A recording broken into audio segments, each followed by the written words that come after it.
SSC ২০২৫ পরীক্ষার্থীরা আগামীকাল থেকে তোমাদের পরীক্ষা।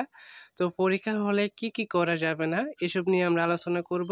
তাই ভিডিওটা কেন টানি সম্পূর্ণ দেখবা। যারা এখনও চ্যানেলটি সাবস্ক্রাইব করনি, চ্যানেলটি সাবস্ক্রাইব করে পাশে থাকা বেল আইকনটি অন করে রাখবা তোমাদের সকল নিউজ ভিডিও এবং সাজেশনগুলো সকলের আগে দেখার জন্য।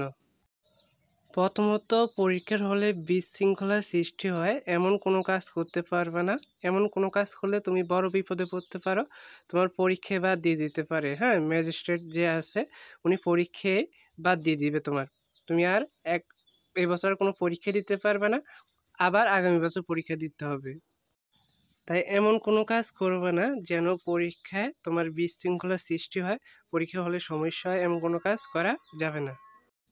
দ্বিতীয়ত, তোমরা একে অপর থেকে কোঅপারেশন করে লিখতে পারবা, কিন্তু ভেবেচিন্তে দেখতে হবে একজন আরেকজনের সাথে কোঅপারেশন করে লিখতে পারবা।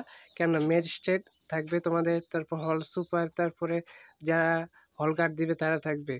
তোমাদের উচিত হবে হলে নীরব থাকা, শান্ত থাকা, আর কোঅপারেশন করবা বুঝে শুনে। কোঅপারেশন সবসময় আবার করা যাবে না, হ্যাঁ, বুঝে শুনে করতে হবে। প্রশ্ন পাওয়ার পর তুমি যেগুলা পারো আগে ওইগুলো অ্যান্সার করে ফেলবা, তারপর যেগুলো সমস্যা আছে ওইগুলো কোঅপারেশন করে লিখবা। আগে তুমি যেগুলো পারো ওইগুলো সুন্দর করে লিখে নিবা, হ্যাঁ। আর পরীক্ষা হলে নীরব থাকতে হবে, শান্ত থাকতে হবে, ঠান্ডা মাথায় লিখতে হবে।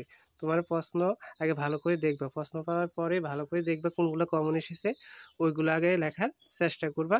আর যেগুলো আনকমন, বেশি কমন আসেনি, ওইগুলো পরে লিখবা।